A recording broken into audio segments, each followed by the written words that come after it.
everyone. Welcome to a special non-spooky Spooktober entry into the October lineup here. This is episode 88.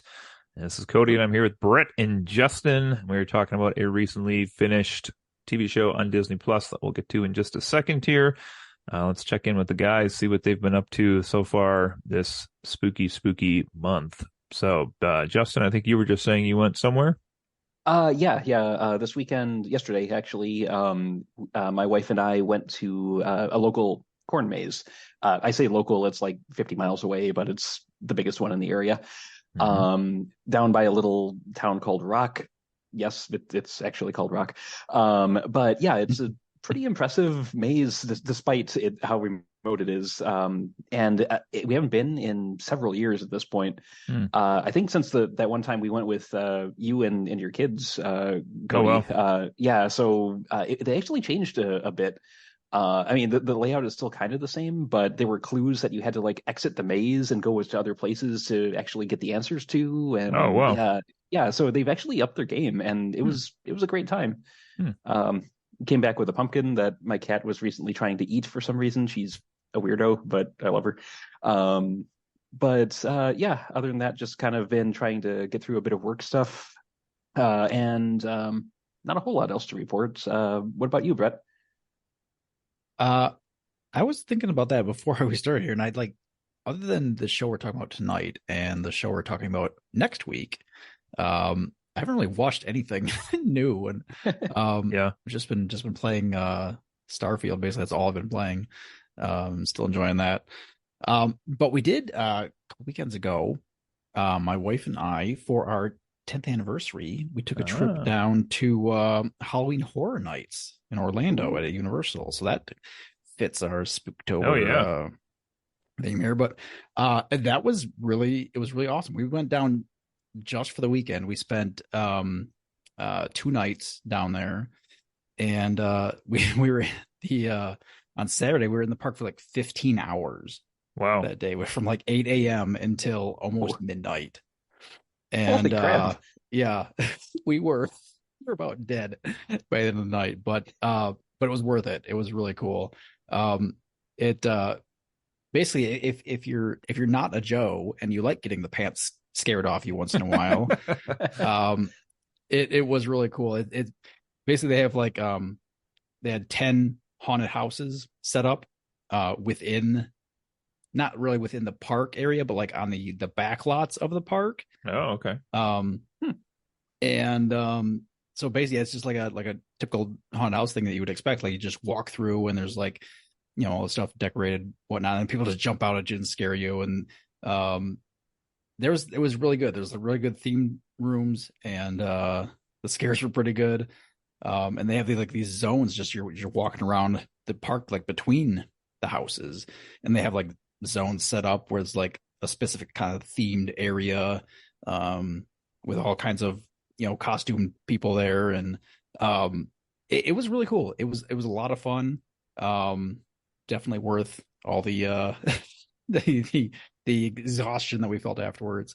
Yeah, that's it's been the biggest thing we've been up to lately, for sure. What was your favorite haunted house?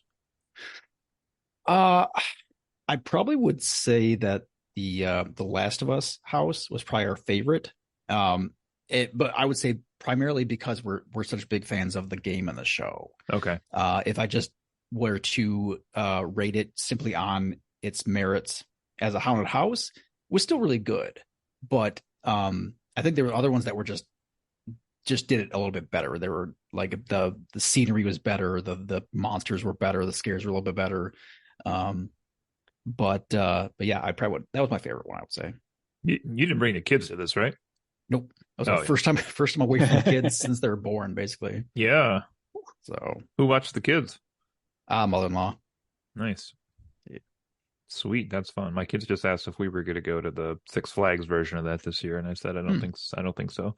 Not with our schedule this year, but let's see. Well, a couple quick things here I'll just say I've been up to as well. Kind of finishing up TV shows has already been mentioned, and I have also been spending a little bit of time playing a certain indie video game that we have coming up soon. So that's been kind of enjoyable as well. There's recurring, just to talk about humor for a second here, there's a recurring gag in that game which makes me laugh out loud so hard every time it happens, which I will talk about more when we get to that in a couple weeks here.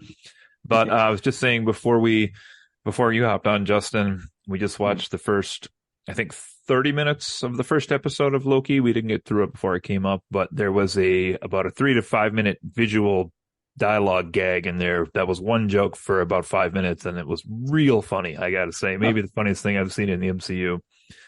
It's not, no spoilers, it's not like even a big thing, but it involves Ki Kwan that I knew was in this second season here, which is pretty exciting. So and then I'm trying to think beyond that. Probably not too much, just working on Halloween a little bit here and there, and suffering from a COVID flu vaccine combo. So as the rest of the family is. Yay.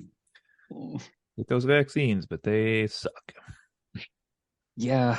Like I mentioned to you in our chats, the last time I got vaccinated, I did that double up too, and it hit me like a truck too. So maybe doing one at a time wouldn't be as bad, but yeah, that hitting it with both barrels it knocked me out.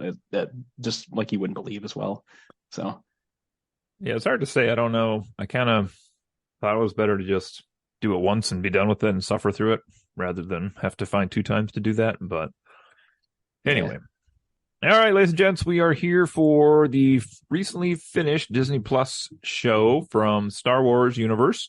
And this is, let me think here, we've had 3 seasons of The Mandalorian, 1 of the Book of Boba Fett. We've had Obi-Wan. Have we had another one, or is that the only ones? Andor. It feels like there's Andor. Yeah.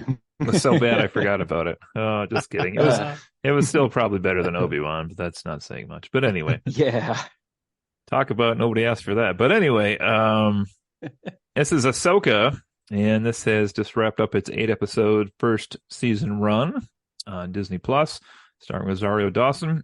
And we'll just get into this today, I guess. We did look at the premiere of this one on one of our podcast episodes. So now that we are finished with it all, looking at the reflection over this, just a couple stats I pulled for today's episode. This has a 68 Metacritic score from the critics and a 48 user score on the same website. IGN website gave it an 8.0, and the IMDb page for this series is a 7.8. So seems to be a little bit of disconnect there. The critics seem to like this slightly more, I guess, than the viewers, is what it sounds like. I'm adding all that up, but okay. Well, let's see. What do we want to talk about here first? I guess I definitely don't want to go through the entire plot line to this show because we just don't need to run through the 8 episodes. But in like a 2-sentence synopsis, we have Ahsoka and Sabine, who have gone to basically try to find the missing Ezra, who may or may not be with Grand Admiral Thrawn, and they find him. Spoiler alert for that part there. And then hilarity ensues. Okay, maybe not hilarity ensues, but anyway. Okay, so I just thought, unless anybody has different ideas here, I just kind of want to touch on some of the acting performances in the show as far as the whole season now has come and gone. So this, we mentioned in the first premiere review that we did, that was kind of different because this one is a little more heavily focused on female characters than a lot of the Star Wars universe is. And then they've added in some other ones here as the series has gone on. But I just pulled out probably the 10 largest. So we have Ahsoka Tano, which is Rosario Dawson, Sabine Wren, Natasha Bordizzo, General Syndulla, Mary Elizabeth Winstead, Ezra Bridger is Iman Esfandi, and then we have Professor Hu Yang, or just Hu Yang. I don't know why the hell the Funko is called Professor. That never showed up, so I don't get it. I guess he said he taught the young ones. Maybe that's why. Yeah, I think so. This is David Tennant, and then I guess if you want to count heroes, the last person we'd throw in would be Hayden Christensen as Anakin Skywalker. And then for our villains here, we have Shin Hatai. It's not Hadi, unfortunately, which I was really hoping it was. But Zavanna Sakno, and then Balin Skoll, Ray Stevenson, Morgan, Lisbeth, played by Diana Inosanto. And then we have to add in, of course, towards the end of the show, Grand Admiral Thrawn, played by Lars Mikkelsen, which I didn't look up, but I have to assume is like Mads Mikkelsen's brother, right? Has to be. How many Mickelsons are there? It feels like there's like 7 of them. Well, there's Phil Mickelson, but he was a golfer, so. I don't know. We need to have them in like the Estevez brothers fight because there's a bunch of them too. Nice, yeah, that's fun. And the Baldwins. Let's get the Baldwins in there, but Alec doesn't get a gun. Yeah, that'll even up the odds. Yeah, right.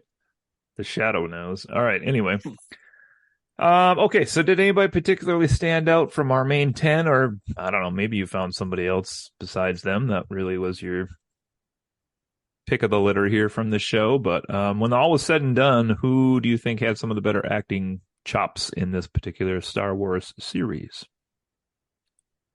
I felt like every time he was on the screen, Baylan, he had a good presence. He seemed like he was competent, like he could be a good villain, a good antagonist. So I really liked his performance. It's really a shame the actor passed away.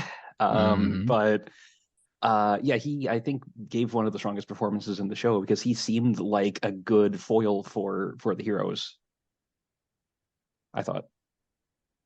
Yeah, that would have been my answer too. Just like you said, he just seemed like his on-screen presence was very good. And he seemed to fit like his performance seemed to fit the character really well as well.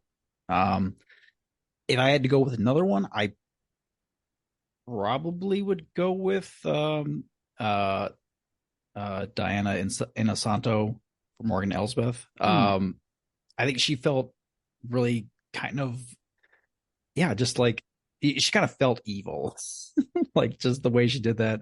You definitely felt like she was the bad guy, and a lot of it, I just kind of felt believable. Some of the other characters I think were just kind of mid performance range. I did. There was a lot that was like I was like okay with, but it wasn't like, oh yeah, great job, So, that's what I'm going. That's my final answer. Yeah, I think those are. I was just gonna say those are two really good picks. I think they'd probably be. I was thinking that actually when you said Baylan Skoll, I was like, yep, that's probably my number one still. And then if I had to pick two, it was going to be Morgan, but then you picked Morgan, Brett. So I guess I'll go to my third choice then, which I'm still going to pick. She didn't say a ton in the series, but I'm still going to pick the third villain here, Shin Hatai, or however you say her name. She seemed like she had less to do towards the last 2 episodes or so, but just had like that super intense glare still through the show, and is a character that I'm really happy survived at the end because I'm kind of curious where she will pop up again, and if she's going to have any kind of change of heart or anything. We will have to see. So, Justin, you were about to say something there. I had almost forgotten about what was her name? Diana Lee Inosanto, the one who played Morgan Elsbeth. One thing I do want to say about her is you could tell that she had fight training. Like the showdown that she has towards the end against Ahsoka, you can tell she knows what she's doing with the sword. So I do have to give props for that because that was an impressive bit of stage fighting. I just assumed it was a stunt double. Was it actually her, you think? I looked. I did a bit of reading before we did this episode, and I gather she does have stunt training. So I think that was her. Okay. Which is kind of awesome. That's I think pretty impressive. Yeah. It comes up to a plot point I'm going to talk about later, but I totally agreed. Like I didn't see that coming based on like her way she held her character either. So when she just started doing that, I was like, whoa.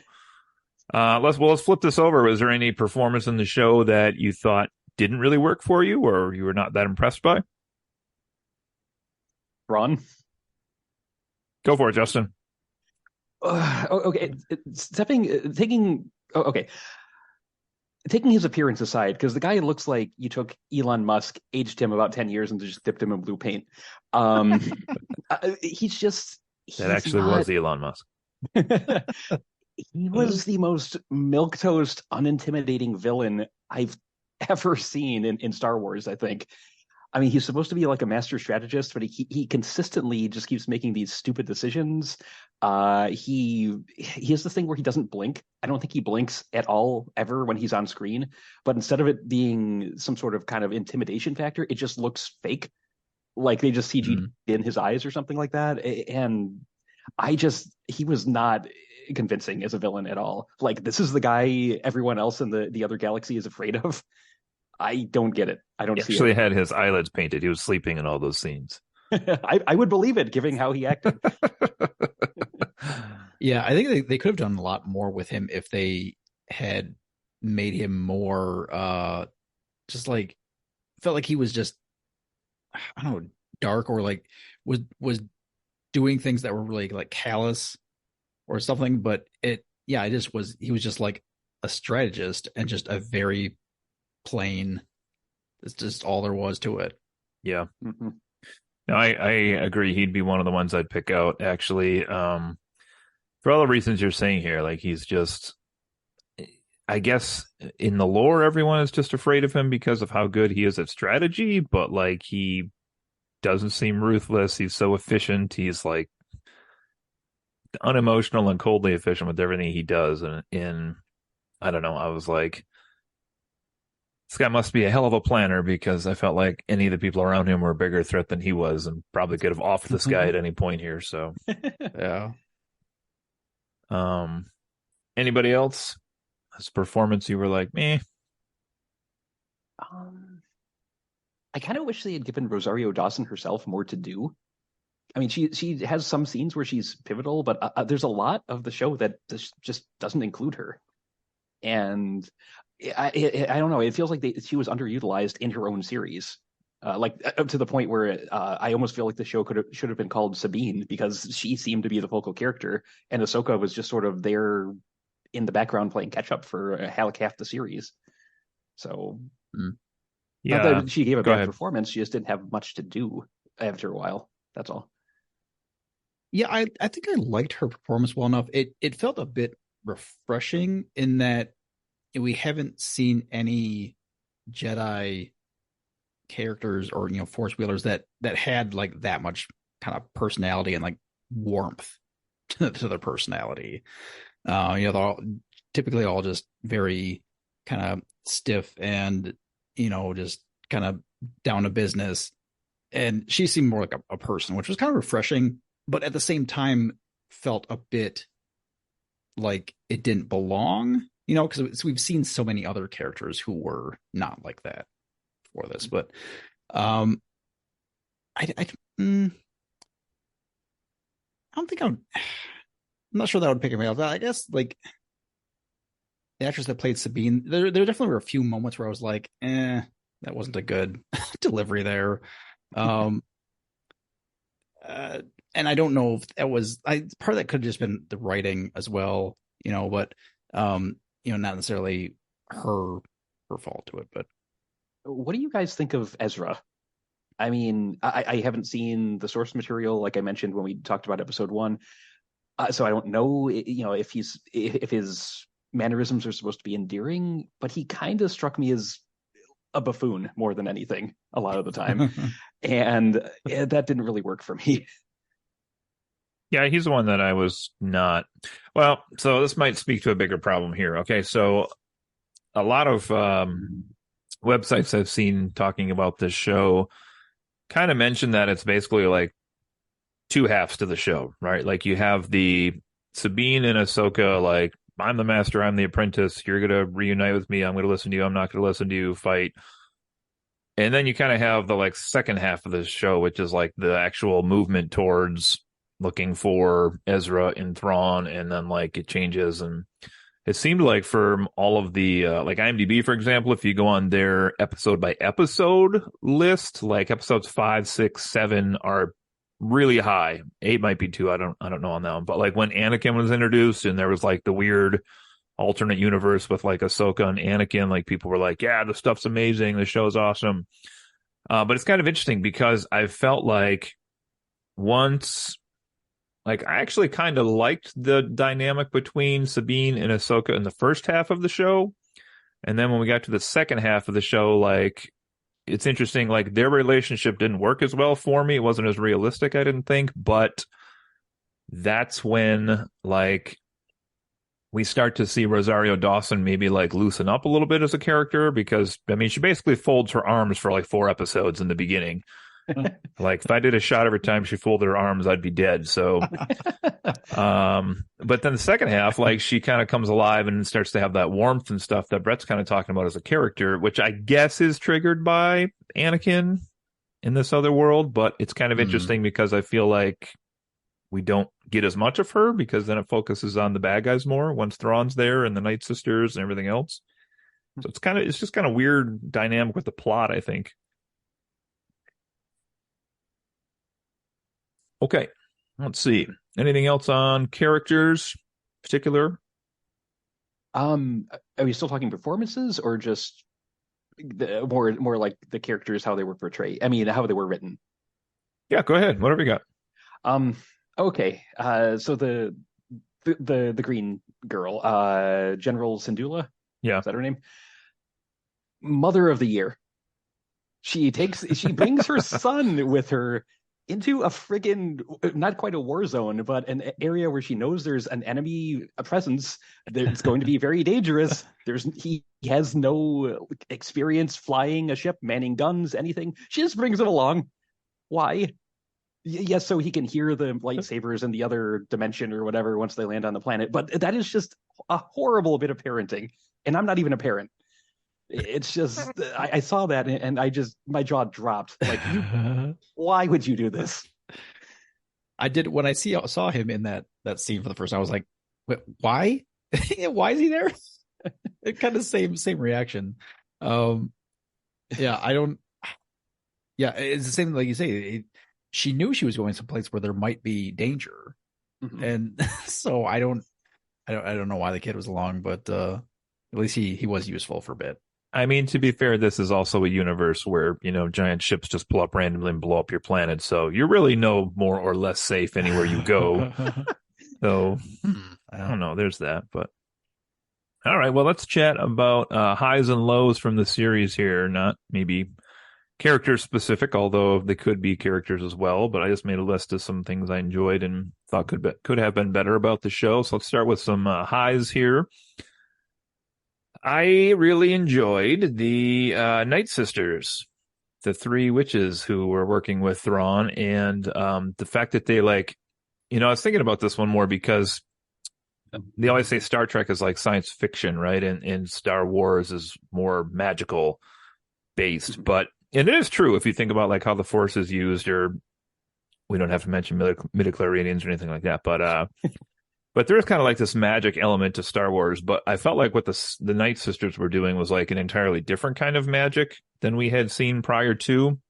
And I actually was watching like some of the spells they were casting and was like, that would have been better than what happened in episode 9 when they went to the Sith planet. Like that would have been scarier and more appropriate than what actually happened in that movie. So, but I really liked the magic element that they brought. So that's one of my. It was interesting for sure. Like I say, we haven't seen anything really close to that. I mean, you get the Force powers are magic of a sense, but like this is actually like conjuring spells. It feels like very different somehow. Yeah, it was really interesting to see. I was I guess the one thing I was thinking was like, they gave her that Morgan got that sword at the end, and it was like sword fighting with it, and like, aren't you a witch? You can just like use spells and stuff, can't you? was the thing that I came up with it. But they were really pretty interesting characters. I think they were used pretty well as well. They weren't like underused, I guess, is what I'm trying to get at. They were used a pretty good amount. It wasn't like they were just like this side bit of plot. So yeah, I think they were one of the most interesting elements of the show. I do kind of wish I had a better feel for how they worked and what they can and can't do, because just a short list of their powers. They can reanimate the dead. They can conjure weapons out of thin air. They can they had the whole thing with the map. They have like these little handcuff balls or like tether balls that they can make float and keep somebody captive or and lead them away. Okay. It's like they have a whole bunch of stuff, and a lot of it doesn't seem like it necessarily connects. So I really would like to kind of know like what the limits of their abilities are.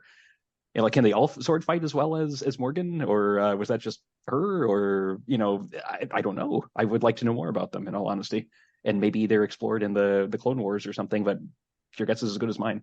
Yeah, I'd be really interested to see, like, are they from like Dathomir? Is that a planet? Well, it must be, because when they came back from the other galaxy, they came to Dathomir, so that has to be in the Star Wars galaxy that we know. But so I guess they're just a part, and we just haven't seen them before, I guess. Yeah, must be like on the edge of the galaxy or something. maybe. Although the planet that they were stranded on, who built like that fortress? Was that the sisters, or was that already there? It's a very good question. Yeah, that's kind of something I had assumed was like, oh, that's where they came from. But then when they came back, they went to their planet. So yeah. So I have no I idea. don't get that at all. Or like the giant statues, if those were supposed to be important or something we recognized, I had no idea what those were supposed to be. In that, just building off of what you said. I have no idea who built all this. It wasn't the little hermit crab guys. They sure as heck didn't build all that stuff. But other than that, I got nothing. So the statues, I don't know anything about statues, and again, we should reiterate, just like in the premiere episode for this, none of us know the cartoons at all. So apologies if somebody out there does. So there's somebody out there yelling like, "It's this group, you dumbass!" But at the same time, though, I mean, this isn't like Clone Wars season 8 or Rebels season 5 or whatever. It should be its own show. So it should establish this stuff better than it did, I think. Yeah, I agree. Yeah. Easter eggs are great. Which, I mean, we'll get to some of those next week when we talk about a show. But it's like we had a bunch of stuff. It felt like in this show that wasn't explained because, like, almost like they say, like, we should already know that, is what they're basically writing it as if you already know it, and that's not real fair. The statue thing I looked up just because I was curious, and apparently there's supposed to be 3 statues, or there were in the cartoon, and one's like a father and 2 are like a boy and a girl, like his son and daughter, and they are supposed to be like representative of these 3 strongest force wielders in like the universe, like gods almost, basically, and the one is like evil, one is light, and the other one, the dad's balance, I guess.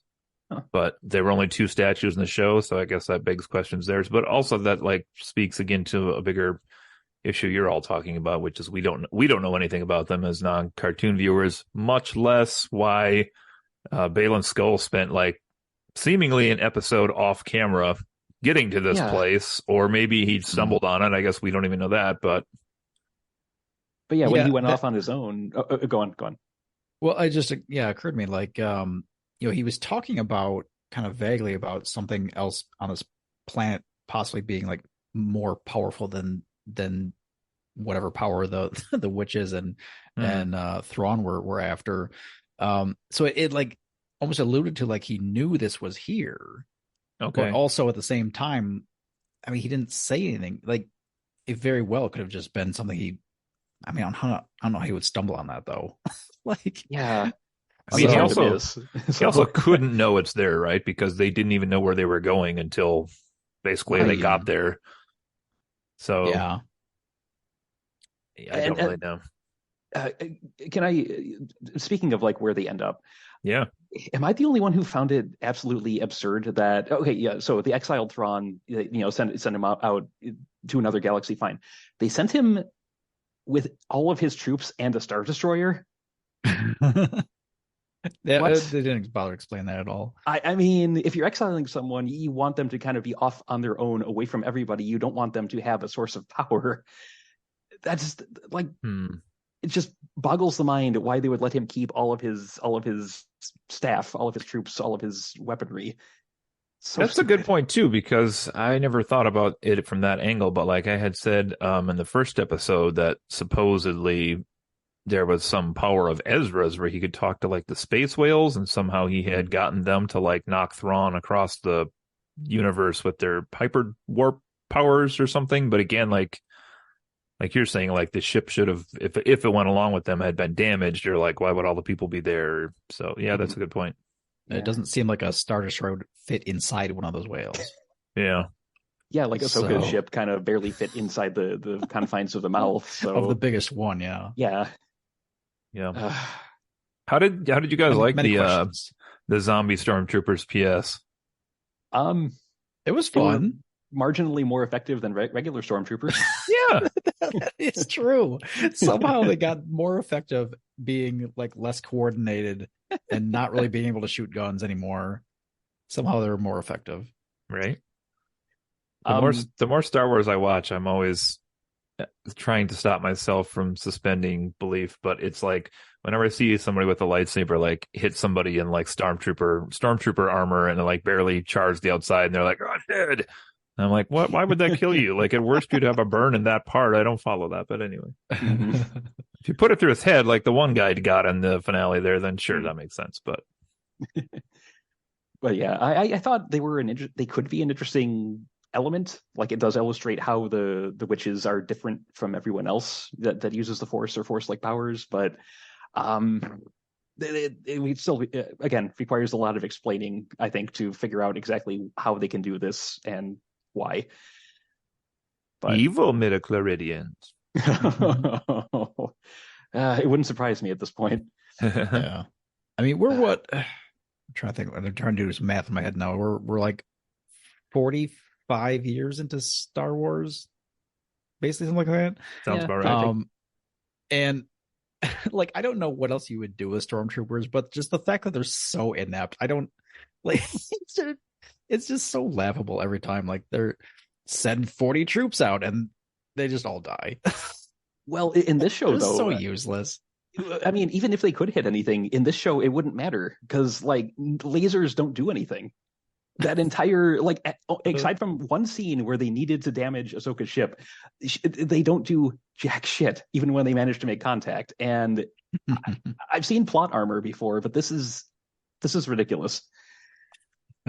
Like that. Then was it episode 2 where they're or 3? I think it was episode 3 where they're approaching the ring, and then they send the ring sends out a squadron of fighters to intercept them. The ship gets hit dozens of times.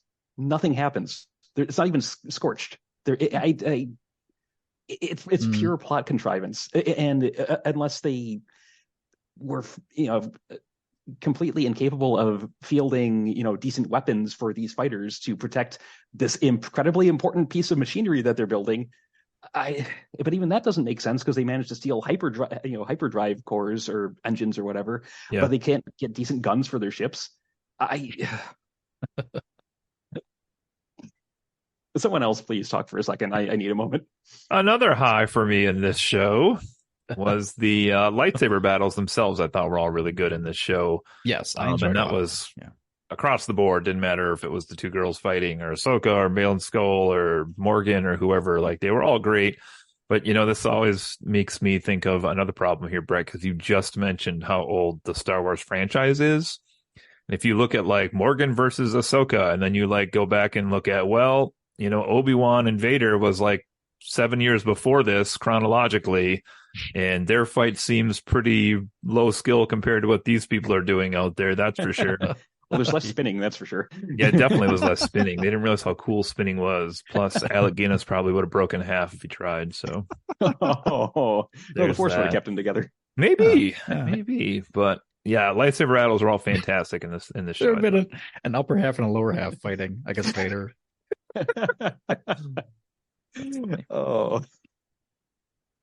Let's see. Other highlights for me, I have this is interesting. I really mentioned this in the premiere already, but I'm going to reiterate here again. Through the show, I did enjoy that the focus primarily in the plot here was more or less that it was on this master-apprentice relationship, both for good and evil. Like, I really did like that until, as the show went on, then we kind of had like the good to their relationship kind of evolved into a new step that they were heading to, and the evil Jedi, or whatever you want to call it, the other two, they're just kind of fell apart. But I think that's because the Master Balin Skull was kind of seemed to get a little wishy-washy towards the end. I mean, I don't want to say he abandoned his apprentice, but sort of. Kind of did, yeah. Yeah. It's like you go off and try to fend off the people we're trying to catch. I'm going to go over here and do something else. Yeah. Yeah. Yeah. And we'll probably never find out what that is now because, I don't know what they're going to recast him or what they're going to do. I don't know. I mean, they certainly are set up for a season 2. Yeah. So they would have to do something. Yeah. Okay, I got to ask, what did you all think of the snail people? The Naughty or the Nodi? I don't know how you say their name. They were okay. They were one of the few things that looked like they belonged in a different galaxy, maybe, because the rest of the planet just looked like a bunch of rocks. They could have done anything with this setting to make it seem like a different galaxy, something unique and exotic. Rocks, but these guys, I was okay with them. They had character. Yeah, definitely very typical Star Wars like side creature, like kind of cute, pretty lovable, kind of bumbling, but somehow still effective. Yeah. That's kind of like the MO for Star Wars stuff. They were fun. They were not unexpected. Basically, I think it was pretty cool. They were like all wearing like little suits, more or less. Yeah, Victorian era, or crap, peasant clothing. Yeah. They were fun. Yeah. Yeah, I agree. They were kind of fun. Like nothing super spectacular, but they were a fun little addition to the local life, if you will, on the planet. So, okay, I just got a couple more highs for me. I'm talking a lot here. If anybody else has highs, feel free to jump in. But a couple moments in the show I enjoyed here. One was, and this could, if they do a season 2, they could go back to this plot point and basically ruin what I'm about to say because this was such a specific little thing. But when they haul General Syndulla in before like the council to like explain herself as far as what she's doing and all these off-world tasks that she's involved in that she's not supposed to be doing. And there's like this guy who's like trying to really read her the riot act here as far as all the things she's doing. I automatically assumed that this person was going to be later shown to be some sort of double agent for the Empire. And turns out he was just an whole like pen pushing bureaucrat who's like, this is our money, these are our resources. But I enjoyed that he wasn't a double agent, at least that we know of in the show. Yeah. I would have bet a whole lot of money on him being a bad guy with just how ridiculously like he just kept just rating her over everything and like she tries to make a point and she's like, no, you suck. But yeah, it's very easy to hate character for sure. Okay, my last one I have here is the moment where they push Ezra onto the ship using the Force, and then Sabine's going to follow him, and then she sees Ahsoka behind. And I was probably gullible here, but I thought she was going to go with Ezra, and she stuck around to go with Ahsoka. And I thought that actually was unpredictable to me and showed that she like matured as the. It's interesting, like kind of showed that she's matures as the apprentice, but also like Ahsoka had just gotten done telling her like you have to make the tough decisions sometimes that nobody else will agree with. So kind of went against that, but I liked that she stayed with Ahsoka and like that was the choice she made. So I don't know if anybody else had any thoughts about that at all, but I would agree. It kind of caught me off guard a little bit myself. Yeah, it was kind of like a nice little surprise moment. I don't know. For me, that whole sequence was overshadowed by the fact that she suddenly just pulled Force powers out of her ass when the entire show she's been shown to be unable to do the most basic things. So I might have been a little preoccupied there. Fair enough. All right.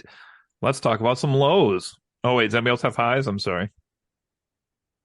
Um, I mean, a couple things I wrote, like one thing I wrote down was, it feels like just this series in general was like the most kind of epic feeling to a Star Wars series we've had in a while.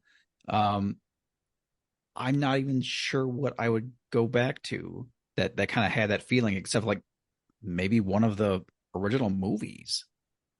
Um, it it was something about the lighting or the way things were shot. Um, I think the music definitely played a big part. It it felt like this epic adventure. Um, and I don't have something to really pin that on completely, Hmm. but that's just the general feel I got was something larger than just some adventure through space. Okay. So that was a plus for me. It definitely has like implications of something that's going to be universe changing or galaxy changing when Thrawn gets back now, and who knows where Well, this is going, Justin? well, we know he doesn't take over the galaxy because this takes place. Doesn't it? This take place between like episode 6 and 7. Correct. So whatever he's up to, we know it doesn't succeed. At least not in any way that significantly impacts. And maybe it leads to the rise of the what do they call them, the New Order or the Third Order or whatever it was in the sequel trilogy. But we never saw him in those, so it's probably not his actions that led to that. So it just feels like it's a foregone conclusion that he fails at whatever he's trying to do. That's the problem with prequels. He's Ray's dad. Who isn't at this point? Oh wow. Okay, that's just Ooh, I mean, they went back and the forth on that so 1987 many Denver times. Broncos.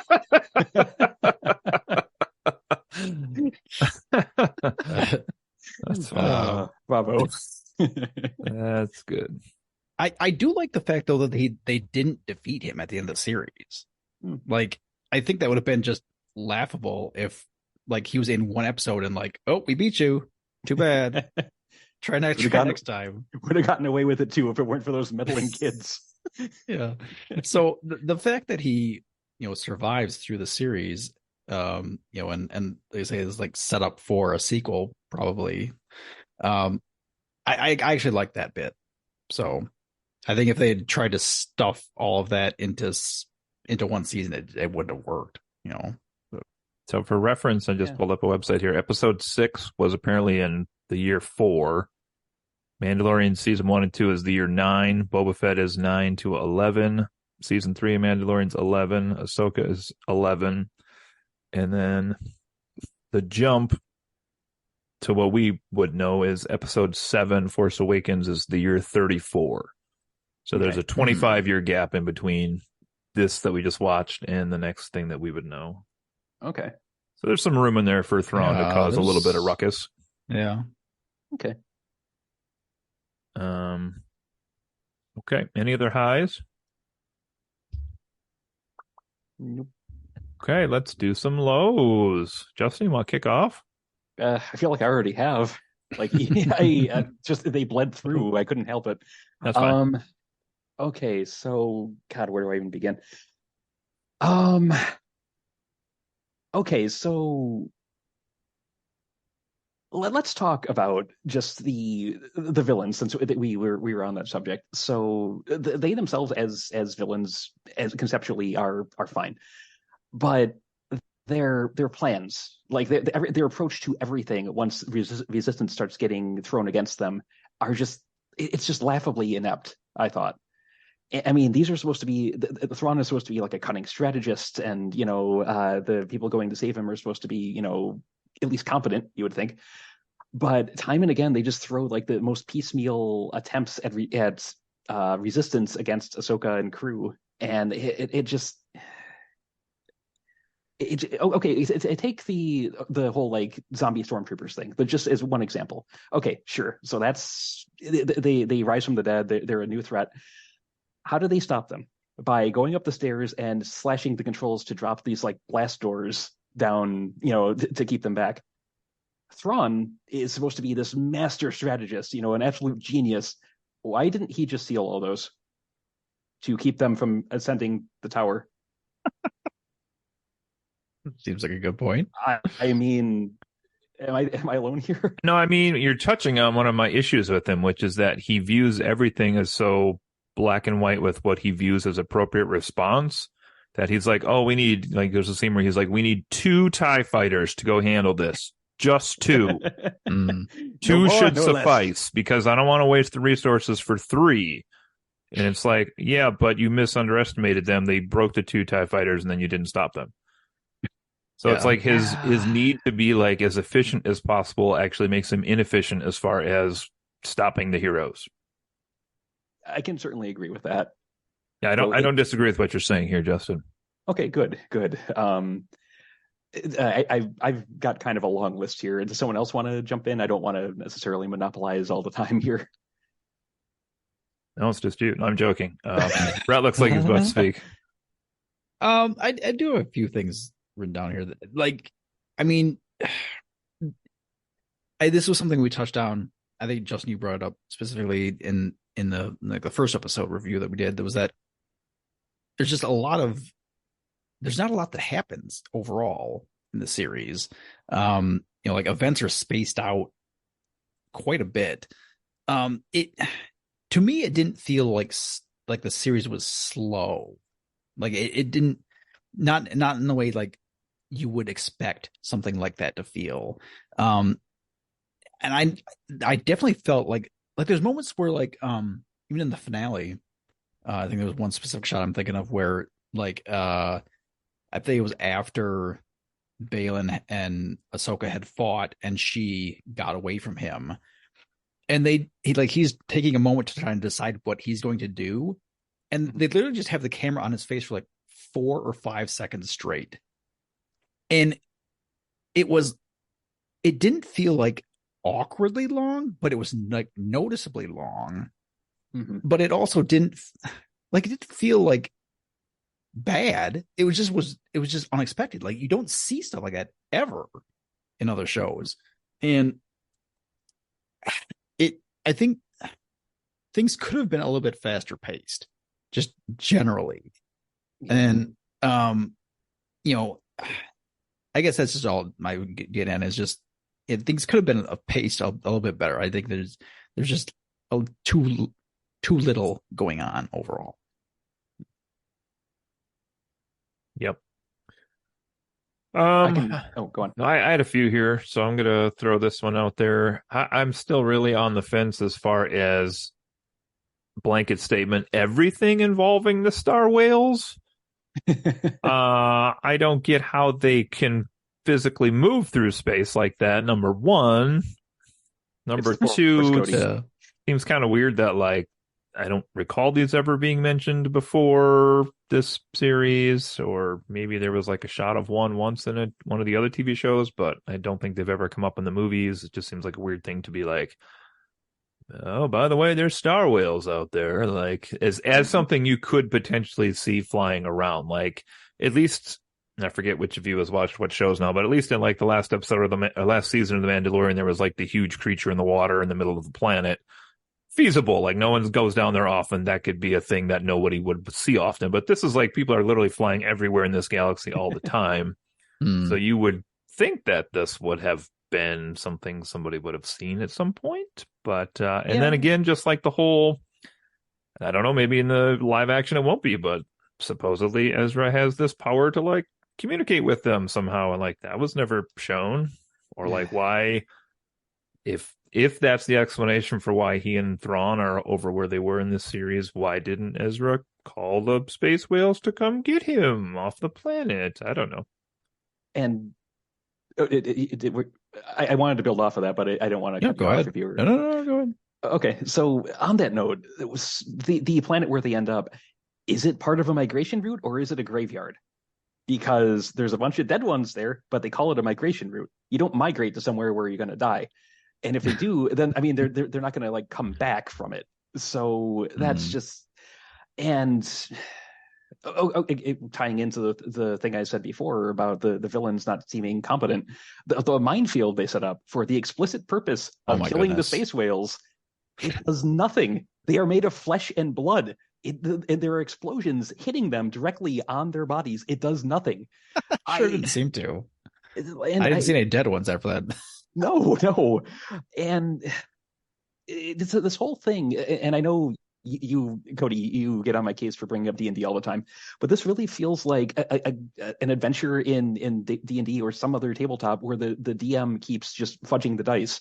It's like, oh, that should have killed you, but no, oh, no, look there, you rolled a natural 20, you managed to escape it. And it's like they just kept doing that to make Mm. things easier for the players, or the heroes in this case, and that really saps a lot of the tension out of things. Once you realize they're not in any danger.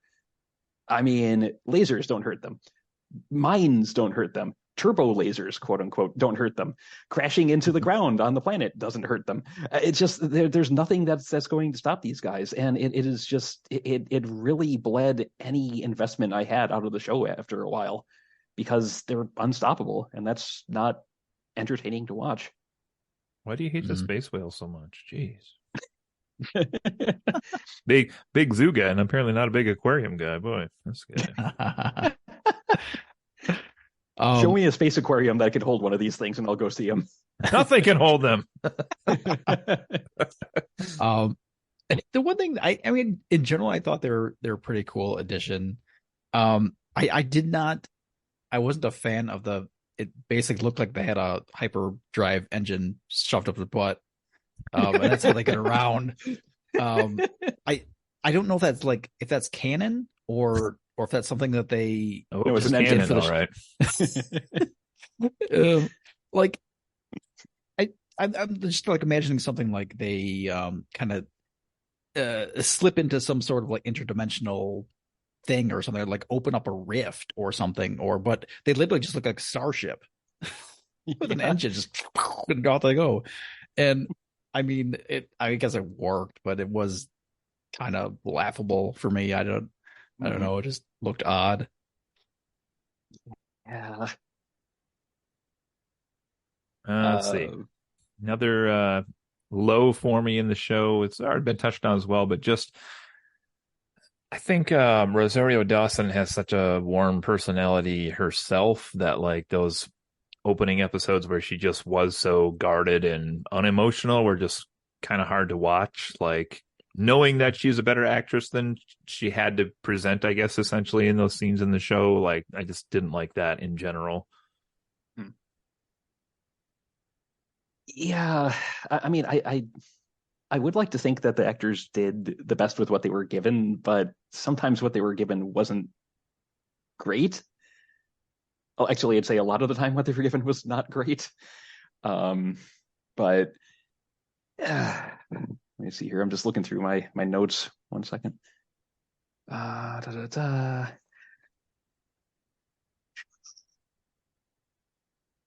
If someone else wants to jump in, go for it. I'm just trying to see stuff I haven't already touched on. Yeah, this is again just minor quibble, but I kind of hinted at this already, but I really liked, for some reason, the lead up to Ezra and Thrawn more than I enjoyed the part of the show that actually had Ezra and Thrawn, which, I mean, we've talked about Thrawn a little bit, but Ezra as well. I was just like, okay, he's a dude. Like, I don't find you near as fascinating as the 4 or 5 characters that were introduced before you in the show.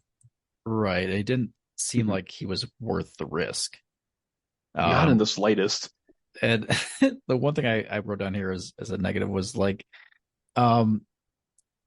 Sabine's reaction to seeing him after all this time, and like, I guess I don't know what their relationship is, if they're just like friends. I kind of like, I don't know. I was getting the impression that they were like something maybe a bit more than friends. But like, she finally sees him and she's like, "Oh, hey, you're here too. Okay, cool. Let's just stare at each other for a little bit." Yeah, she plays it like super cool for some reason. Yeah, I'm not sure what that exactly was, but it didn't feel like it, like we should have. She literally like is gambling the fate of her galaxy to get this guy back. And like once she got it, she was like, there's like zero reaction to it. So that was like a moment where I just sat back. I was like, what is going on right now? So. Yeah. And on top of that, like a lot of these characters, you say like General Syndulla, if you removed her from the show, would anything have changed? I mean, she doesn't really accomplish much in the end. She shows up, but it's kind of too late. I mean, then her son would have been all by himself in that ship, so I mean, if you like removed her entire arc, I don't think a whole lot would have changed. And you can say that about at least a couple characters in this, I think, and that just it feels like it's extraneous. Like, it's like we need to include them because the fans of the cartoons will recognize them, but we don't have anything for them to do. She seemed to be the link for like the Empire versus whatever the hell current government style. I'd never know the Republic at that point. I don't know, but something. Yeah, she seemed to be like the person who was like the Empire's coming back, Thrawn could come back. This is a danger, but I don't even know if that was overly communicated well in the show. But I'm imagining, it's just me speculating. I'm imagining that's what her purpose was to the like directors, writers, was that she was supposed to be the link to like be like, oh no, like there's war coming back again. We better get ready for it. No one's listening to me. Yeah, that feels right. But so like most of what else I would say is probably kind of ties into stuff I've already said. The antagonists who aren't a threat, the poor decisions, from multiple characters, it just there's just so much of it. And a lot of it does kind of fall into those baskets, those categories. But I don't want to necessarily belabor this and stretch it out with each individual instance of things that I found were just laughably poorly written. But I mean, somebody just mentioned the Sabine and Ezra scene. What did you think of the Ezra in Syndulla scene?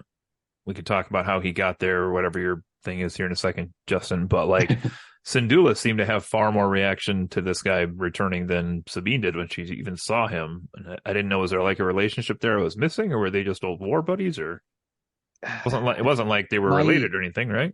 My understanding is that they all fought together during whatever happened during the Clone Wars show, or maybe Rebels. That's the best I got for you. I don't know. But like when he steps off that ship that he stole somehow off screen, why in the ever loving hell is he wearing the stormtrooper helmet? Knowing that stormtroopers are the enemies of the Republic, when he's exiting the ship, why just have the helmet off? It's just so comfortable. They just wore it through the entire trip. He's just like, I'm not taking this thing off. I did not even consider that. That's hilarious. He could take the whole suit off at that point. Like, yeah, really. He's on the ship by himself. He only had a flight across the galaxy to take it off. Maybe he can't get it off. You gotta have this thing stuck.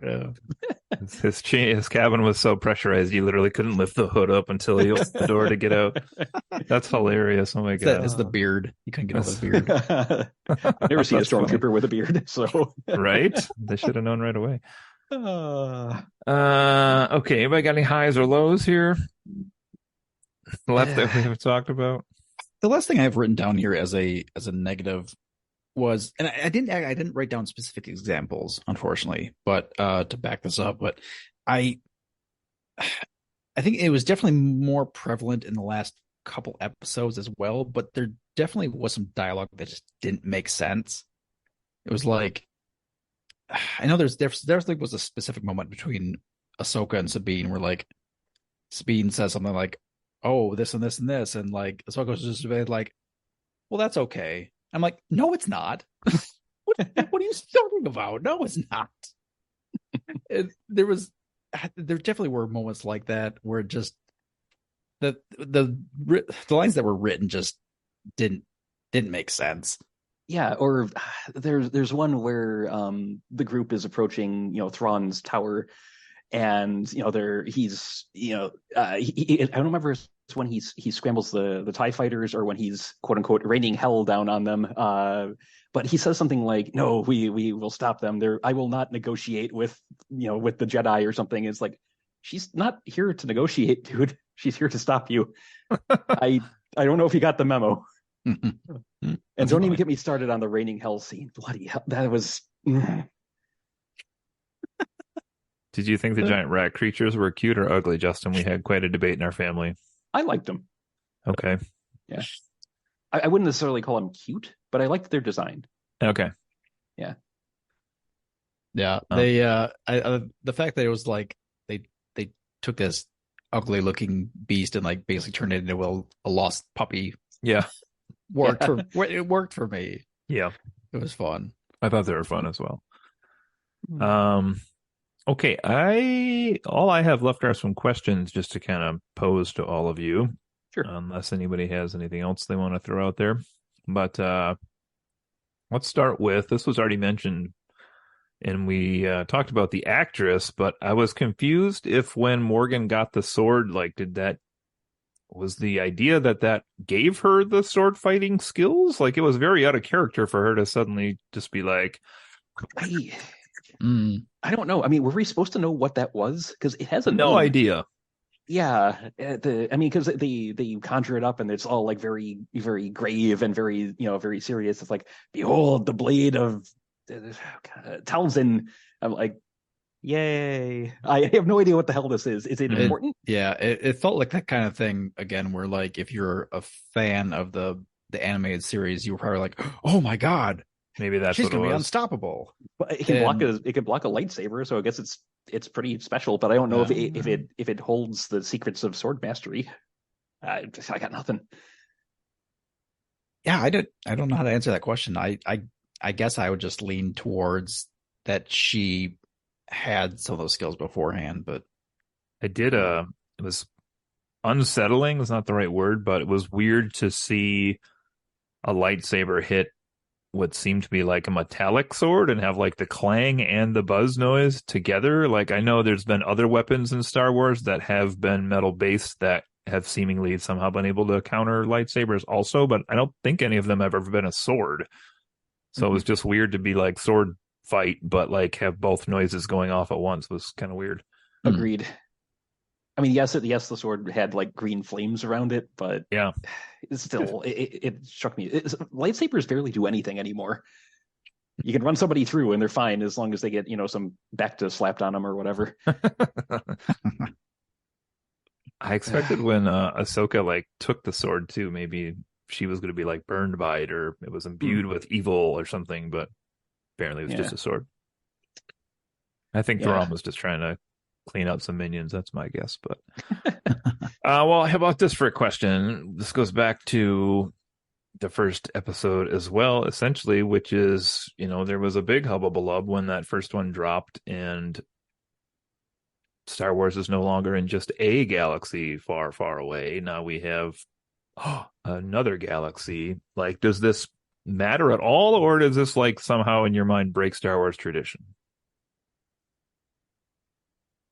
Didn't do much with the other galaxy. I mean, yes, we only saw one planet of it, but I don't know. It felt kind of unnecessary.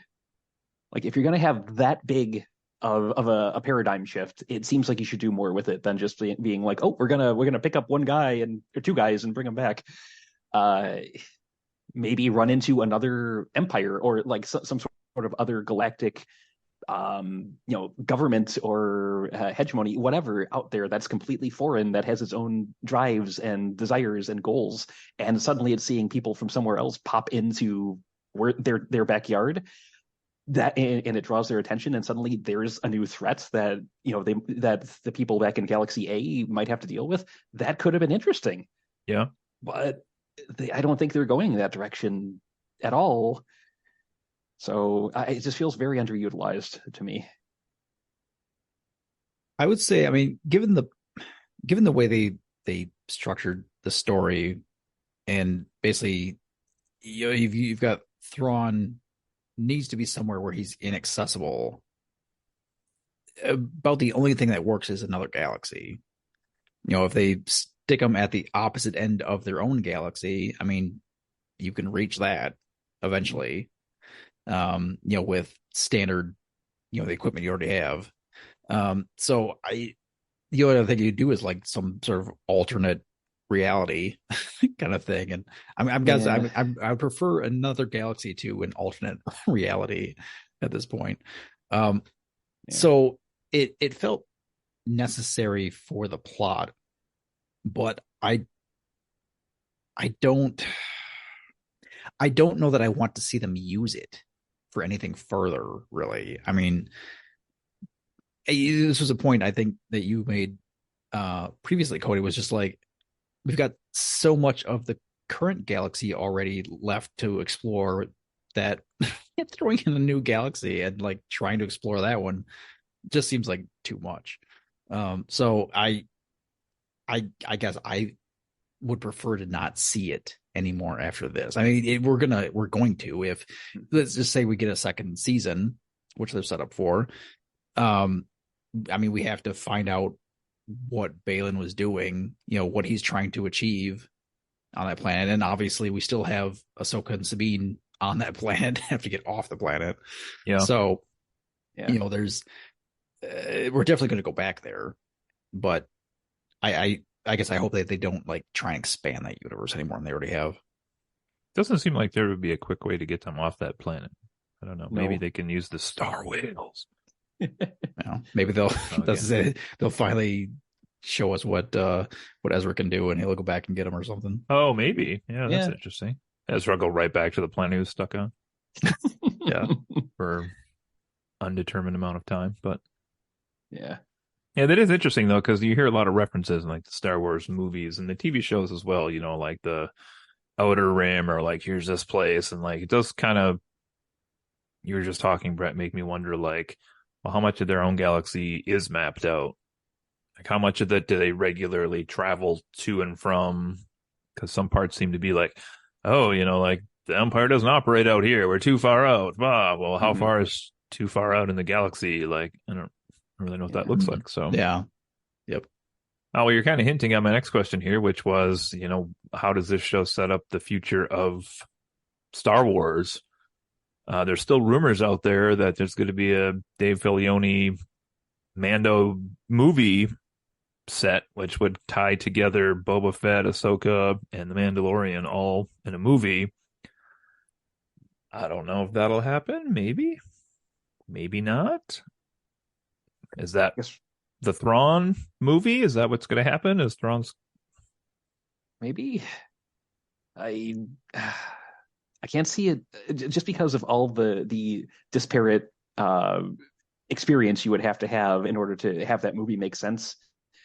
I think it would be a long shot at best, because you have to watch like 3 different shows, potentially 5 different shows if you include like the cartoons that we haven't seen to make sense of Ahsoka.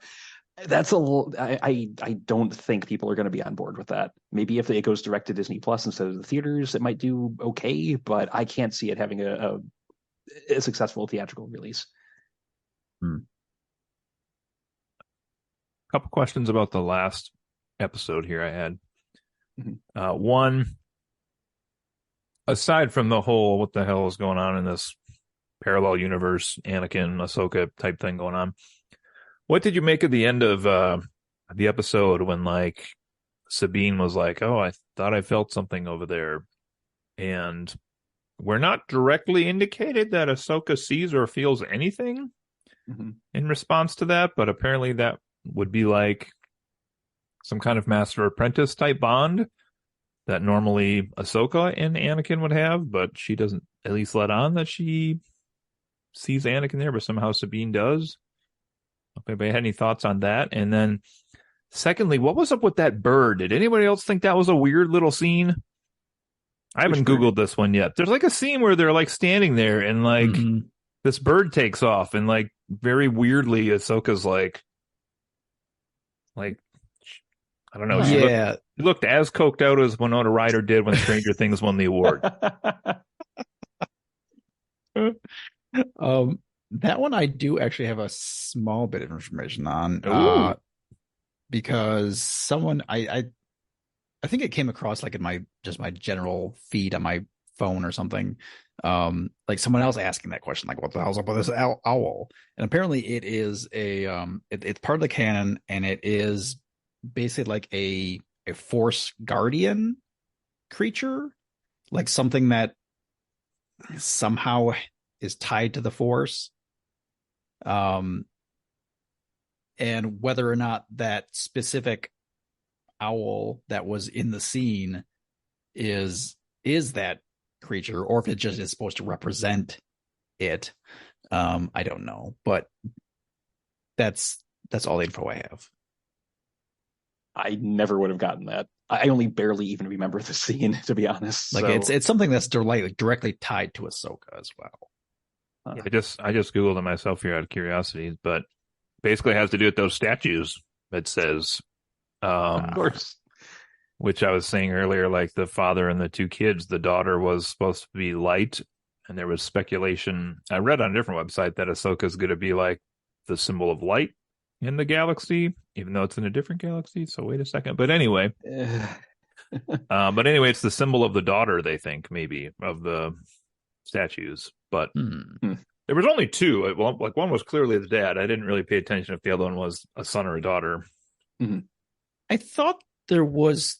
I would have to look up an image. I thought there was three, but like one of them was like crumbling and like, okay. like almost unrecognizable. But it was like partially there.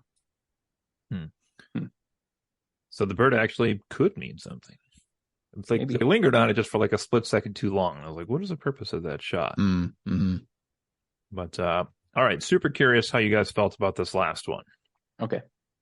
I've seen on websites, there was a good article I read and I didn't save it, and I feel bad now that I can't pull it up who I found this from originally, but there was criticism as far as Star Wars continuing to try to make their live action characters look exactly one-to-one like their cartoon counterparts, to the point where they said Thrawn doesn't even look believable as like a character in this show because of how he looks. I can agree with that. The other person they picked on was, I think, Ahsoka, maybe, and with like her, I don't know if it was like how her face was done or her emotions or something, but there were a couple of characters that they were, Syndulla was the other one, that's who it was. And they were like, why are you making these people like so unnaturally colorful just to try to match the cartoons? Like, it's okay if they look different than the cartoons, they can still be menacing or, you know, whatever, without being like one-to-one direct translation. So I was kind of curious because Thrawn to me was like so, I don't even know, like who even compares in your head as like somebody who's that colorful of like a real life live action person. Like he's really saturated with color. Yeah, that kind of a lot of the show felt to me almost like Star Wars cosplay, and I think that was part of it. The hypersaturation of some of this, and I mean, sure, you can have like aliens who are blue or orange or green or whatever. I mean, Star Trek has done it for years, and so has Star Wars. But like just something half the about characters in the MCU. Yeah, but something about it here just felt off, particularly Thrawn, but occasionally with some of the others. You're right, and maybe if they dialed back the vibrancy a bit, it would have helped, or added some, I don't know, like freckles or something to make it less monotone. Maybe that would have helped. I don't know, but it did feel very cosplay-ish, and that's bizarre to me. I didn't have a problem with any of the other characters until Thrawn. Definitely he stood out as being like glow in the dark blue. Yes. With his snap-on Lego hair and everything. Which I would, let me do this right now and just put Yondu up right next to him and just compare the colors. But there was something just not believable. If it was like the way the makeup was done, or I mean, he must have had a bit of like gosh, what am I trying to say? Like just prosthetics and stuff to make him like younger, like smoother as well. Because I don't think the actor, I forget his name now, Lars Mikkelsen. I don't know that he's like that youthful looking. So maybe that was part of it too. Like it just, they had so much on his face that it just made him look inhuman. which I mean he's not human, obviously, Hmm. but Yeah, very plasticky, like, or Yeah. yeah, just not realistic. So, but in general, I didn't have a problem with the other characters and how they looked. And I'm just I'm just looking at It, Yandu here. And he is very blue in some of these, but yeah, I, somehow I didn't have a problem with him, but it must be just like the face texture. Then is what the problem that I'm having. yeah, okay. because Yondu still felt like it was like Michael Rooker in blue makeup, and Mm. this one looked like a live action, like plastic action figure or something. Right. Yeah. To come back to your question though, I about like 1-to-1 against existing material. I don't know that there's an easy way to win that. Like if you change people even a little bit, you're probably gonna have like the fans, like the hardcore fans, be like, "Come on, it's not real. That's not how it's supposed to look." And then we have people like us who are casual fans and like, "This looks ridiculous." So I don't know that there's a good way to win that. I don't know if there's really a middle ground that's safe for Yeah. everything. But I mean, generally speaking, I want my characters to look how I expect them to look. So if that means that they look a bit unrealistic, it but still look like what the character's supposed to be, I guess I prefer that. Yeah. Okay.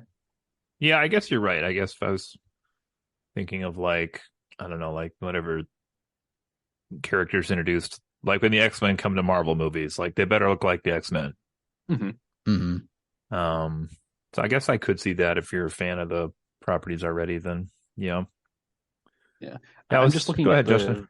the still shot you have in your background, Cody, and yeah, the makeup is very uniform on them. There's not like aside from the obviously Ahsoka's aside from Ahsoka's markings on her face, the white bits, Yeah, those do whether break up they're her face quite a bit. yeah, so that Yeah. helps. But looking at Syndulla, it's very flat. It's It's the very same color everywhere. The yep, same there's tone. no Yeah. no Hmm. variance, no anything. It very much looks like just grease paint smeared all over her, and yeah, that doesn't quite work. It's so interesting, like, because if you look at Sabine over on the right of my picture, like, basically the same thing, just a different color. So I think what we're saying is we're like humanist right now because we're shunning the other Well, species. she has like variants. Like her cheeks are a little, they're a different tone Yeah. than like her nose, A little which more is red in the different. cheeks and Yeah, on the forehead. Yeah. yeah. Just some Interesting. variants to make it look less plasticky. Yeah. So Okay. Oh, I also wanted to do a quick shout out. I forget what episode it was now, but Brett, you did get your forehead shot that you were looking for at Yay! some point here in the show. So I think only one Yeah. though.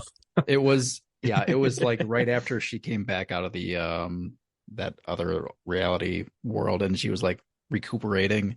But yeah, she had her headgear off and yeah, you could that I don't know. I mean, I guess it's whatever, but it was like, yeah, just kind of like there was very little transition from her orangish face to the white tentacle things. Yeah. I yeah, think it would have been better if they were like if there had been like a ridge where like something else clearly started, Hmm. or if they had been like a longer transition to where like faded from one color to the other, like more gradually. It's like I'm somehow they made a middle ground that just didn't work for me. Yeah. I'm going to share something in the chat here from a show that's like at this point 25 years old. So this is a character from Farscape, a show with a much smaller budget, and yet they actually, I mean, she has a similar outlandish color palette. Hopefully this works and it links directly to the image. Um, but yeah, I think she looks worlds better Mm. than say Syndulla. I mean, there's texture, there's Yeah. highlights, there's lowlights. So that's an example of very vibrant colors done well and in a believable fashion. That's an excellent point. Yeah. Good So example. thank you. Yep. I am also going to share something. Oh no. There's that picture, yeah. Oh yeah, yeah. Never take off your headpiece again. Apparently, there's outcry over the Ahsoka fans from her having the one shot without the headpiece. So there's that. We'll see if we can get a print off of that poster size for you, Brett. Yes. Get you a little forehead shot here. Also fun to see mini Ahsoka in the one episode, which was played by the same person who played mini Gamora in the Infinity War. Same actress plays both. Nice. Aaron pointed that out to me. I was like, not something I was even looking up, but man, look at that forehead. All right. Anybody have any other thoughts on anything here before we head to scores? Put this baby to bed. No, I'm about ready to do the rating at this point, I think. Yeah. So I have my ratings for all the Marvel shows written down, but I did not save any of the ones I've done from the Star Wars shows, which I'm kind of curious how this would rate against some of those now. But well, I can go first, and we'll go from there, I guess. I think you guys bring up a lot of good points in this one, and I will say from episode 1 to the finale, there was more things I got maybe saddened by or less invested in than there were on the onset of all of this. So my score is going to go down. I think I had like a 9 at that premiere, if I recall. I was pretty high on that, and there's a lot that did work in here. Like I said, the action scenes were actually pretty well done.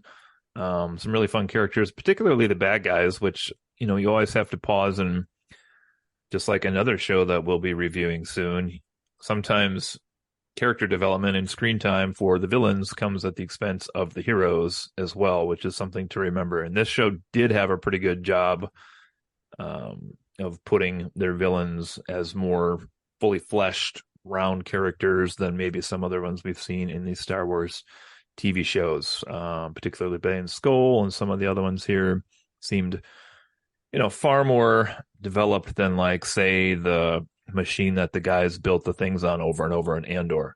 So, but I liked a lot about this show. I'm going to go down a little from where I was at for sure when all said and done, just because, again, some things didn't fully make sense, but I enjoyed the performances in this. Even Hayden Christensen, who's doing his best Anakin work, I think, in this show he did for any of the other ones. But I'm going to go down a bit on this. So I'm going to go between two. I'm going to split the difference. This is going to be a 7.75 for me.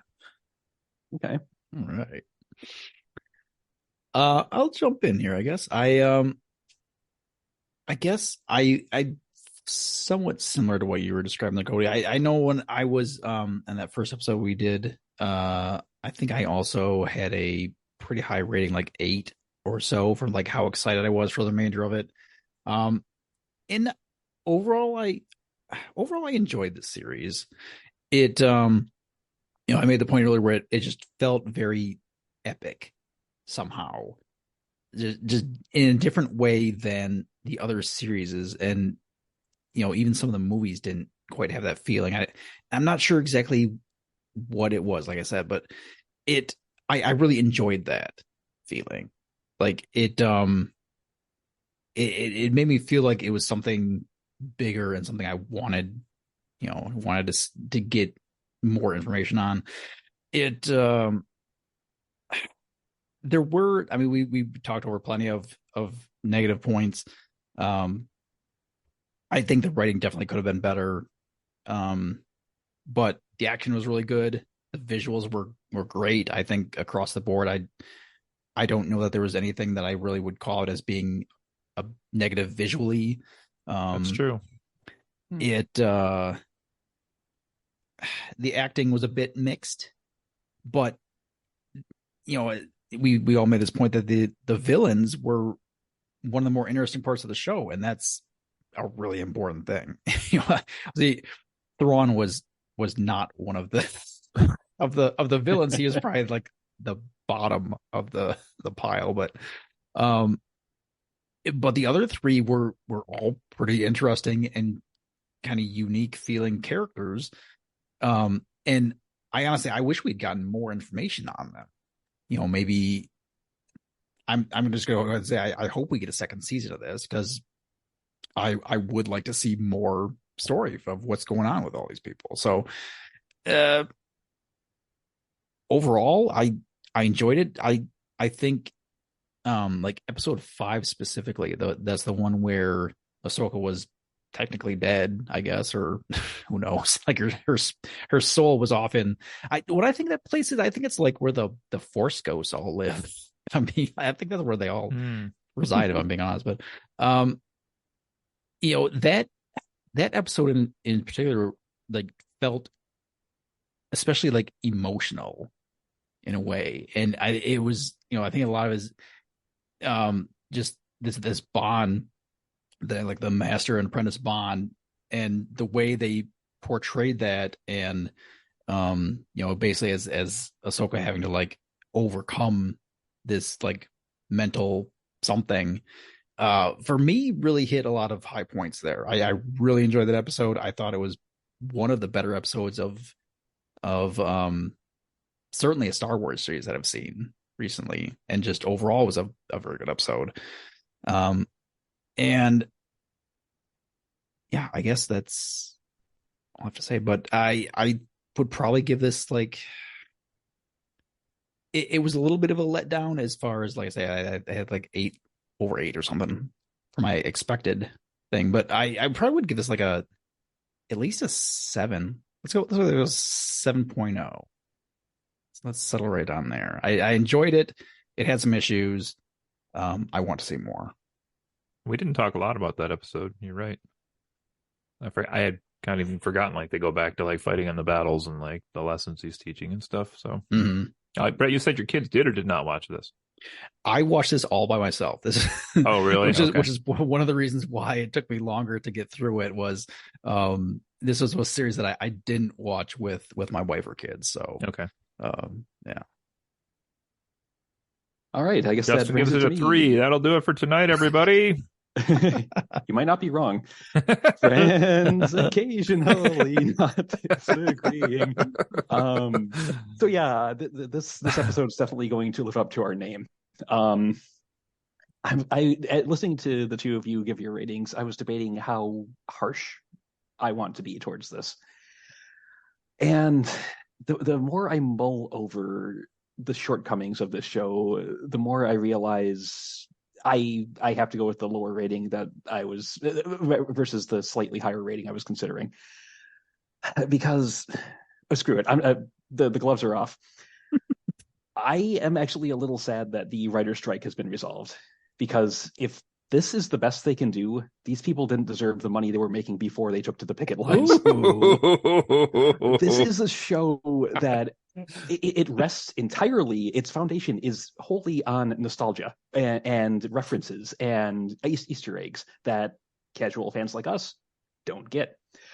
What's the Blade of Talzin? Don't know. Who is Kanan Jarrus? Don't know. What are the statues? Don't know. I mean, I kind of know now because one of you looked it up, but heading into this, I don't know. Who is Ezra at the start of the show? Why is he important? Don't know. I still don't know why he's important. Is Thrawn really as big of a threat as he seems to be? Don't know. Doesn't seem to be. Why can the villains not hit a stationary target on multiple occasions? When they do hit it, why do their lasers not do anything? Why does a minefield not do anything to anything that explodes in the minefield? I could go on and on. Thrawn is informed that the Jedi are approaching. Why not just lift off, 100 feet into the air? They won't be able to get to you 100 feet into the air. You can still dock with the ring or go into space. Dock with the ring in space. Why don't you do that? I don't know. You're an idiot. And it just, the more I think about this show, the shoddier and more slapdash it seems. There's, for everything it does right, like the impressive visuals and some of the cool fights, it does like 3 things wrong. And so much is left unexplained, or just you're supposed to do your homework, or just choices are made that make no logical sense from various characters. Again, General Syndulla bringing her son into a battlefield. It's just so much of this is just sloppy. And I would actually give this a lower rating, but I'm not sure I care anymore. It's not as bad as episode 9. I'll say that. It's not as bad as episode 8. I'll say that. Few things are. But it's dawned on me at this point that there is, in 2023, there is more bad Star Wars content out there than good Star Wars content. And that just makes me sad. And to the point where I'm not sure I care about Star Wars anymore. This might be the final nail in the coffin for me. It's not the biggest nail. It's not the sharpest nail or the rustiest, but it might be the last one. And that it just I don't have it in me to go lower than this, but I feel it deserves at least the rating I'm about to give. This is a 3. Assuming that a rating of 5 is a very average, middle of the road, unremarkable show that it isn't great and isn't terrible. This does so much wrong. I can't give it a 5. I was considering a 4, but its cons vastly outweigh its pros to me. So I have to give this a 3 out of 10. The views of individual hosts on Friends Occasionally Not Disagreeing do not necessarily reflect the other. So yeah. This one really just took any enthusiasm I had for future Star Wars projects out of me. I think I rated it a 7 on my am I looking forward to this scale when we watched the first episode or two, and it just frittered that all away. So interesting. Remind me, you do or do not watch Mandalorian? I watched part of it. Okay. So I've seen I've seen all of season 1. I've seen part of season 2, but then somewhere in the middle of season 2, it's like, oh, by the way, it ties into the Book of Boba Fett, and I don't care about the Book of Boba Fett, so it's just I stopped partway through, and yeah, I haven't bothered finishing it. Okay. Oh, yeah. Just curious. Boy, Star Wars has driven all of you guys away from it, huh? Pretty much. Dave's out, Joe's out. Brett, you're the last hope. Yeah, I'm in for now yet. All right. I mean, technically, I am still contractually obligated to appear and talk about Star Wars content. So maybe I'll be surprised at some point in the future. But I'm not. How long is that good for? As long as the agreement's in place. Pretty much, yeah. Oh joy. I'm assuming is it us 3 again next week? Then I'm assuming. What is that? Wheel of Time? So yeah. That which we shall not speak of. Is a tequila of wine? Tequila lime. Tequila lime, yeah. Like that. All right. Yeah. Okay, sweet. Well, there's that. Some mixed opinions here as these friends are not agreeing tonight. Ching, ching, ching. All right. Well, that's going to do us here, ladies and gents. We'll head out tonight and say happy October, Spooktober continued, everybody, although we're taking a little pause here in the middle of it. But we got some more scary content coming your way, up here. And do you finish the video game we're reviewing, Justin? Not yet. I've been trying to actually get through the thing we're talking about next week just to make sure I'm all caught up and I've got notes and everything. So yeah. Gotcha. Very good. Brett, you're not playing that one, right? I'm not playing it, but I've actually watched a decent amount of it. Probably enough I could comment on it. Need to be, but interesting. Yeah. Cool. I don't really know how much of the game is left for me, so I don't really know. So okay, there's that. But anyway, and then we got I think a little spooky case to finish up the month after that. So that'll be some stuff for everybody to look forward to out there. And instead of singing our theme song tonight, we're just gonna give Justin 20 seconds to further rant on the TV show. So till then, everybody, this has been Friends Occasionally Not Disagreeing. And Justin, you're up. 20 seconds. Go. All right. So anyone who's writing a conflict of good versus evil, you want to make sure that your villains are actually imposing. Some of them were, but not the main ones. And you want to make sure that they're actually a threat. If everything they throw at the heroes is just completely ineffectual, it's not a threat. It's not interesting. It's not engaging. There has to be some level of risk involved. Otherwise, it's barely even a story. It's just good guys win, bad guys lose, and there's nothing interesting. There's no meat in between. I think that's probably close to 20 seconds. But wait a second, Justin. What if my in-laws want to watch it with us? Well, that's the best part. You want them to go to bed early so you can do things that you're actually interested in. So sit them down in front of the TV, turn on Disney Plus, and let her rip. All right, very good. Sounds good. Take care, everybody. Have a good night. See you next time.